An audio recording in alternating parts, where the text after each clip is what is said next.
What's up, guys? Braves injury news and notes. I had to switch to the professor glasses to try to digest all the information, and thanks to the Braves insiders on Twitter and everything for keeping us informed in this wild and wacky year that it has been. Chris Sale threw a bullpen today. Live BP next week.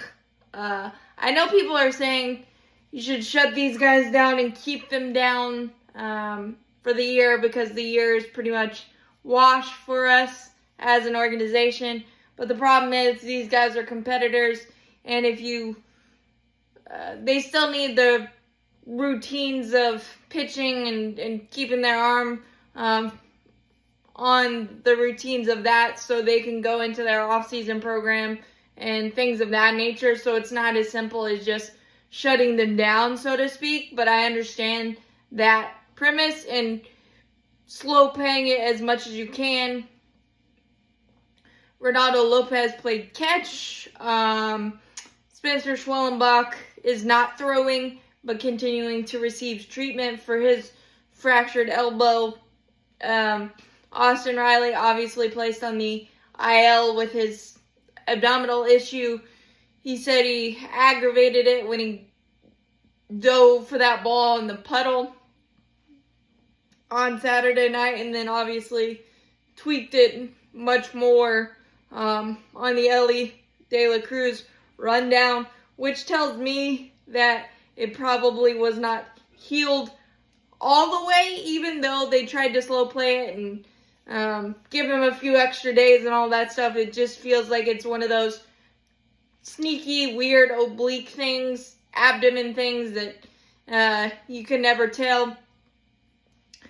Grant Holmes has decided to do the rest and rehab option for his elbow issue instead of the Tommy John, which is fine, especially since he's going to miss all of 2026 anyway. The timeline is pretty much the same, except for the fact that if the rehab and rest doesn't work, then you escalate the timeline to possibly 2027 and beyond. Even though a lot of people feel like there's not going to be baseball in 2027, it could, the timeline could be altered if he needs the full-blown Tommy John surgery. But again, he consulted doctors. This is the best plan for him, so prayers up to him, and I hope to see him on a Braves mound very, very soon, because he's been a clutch piece for us the last couple of years, and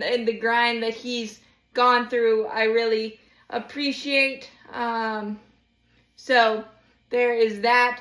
Acuña is day-to-day until he is pain-free. No timetable there. No timetable on Riley. But again, I just hope they slow play it. Kelnick sent down, Nacho up, and Orleans, the infielder we brought up for the Speedway Classic, is now the extra outfielder and extra utility guy for the roster instead of Jared Kelnick. That probably tells you a lot about Jared Kelnick and what the organization feels right now about him. Maybe we try to get a change of scenery for him this offseason. I don't know how that's going to work, but it just feels like it hasn't clicked for Jared at all. I'm hoping he finds something at the end of the year for him down in Gwinnett, because that hasn't really been working either. But sometimes that just happens.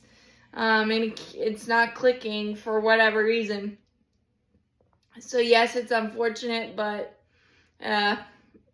baseball will do that to you. Baseball will humble you. So we'll see how that plays out. That plays out the rest of the season and into the off season. But those are all the news, notes, injury updates. Unfortunately, it's a long list, but it is what it is this year. And I feel like whatever the players want to do, obviously the Braves have their best interest, but whatever the players want to do to keep them on track and engaged for their off-season workouts and things. I think that's the best approach, but obviously I'm not brain trust in that, but that's just my opinion on that. But as always, go Braves, champions forever. Hit that like button, hit that subscribe button. Helps out a lot. Thanks, guys.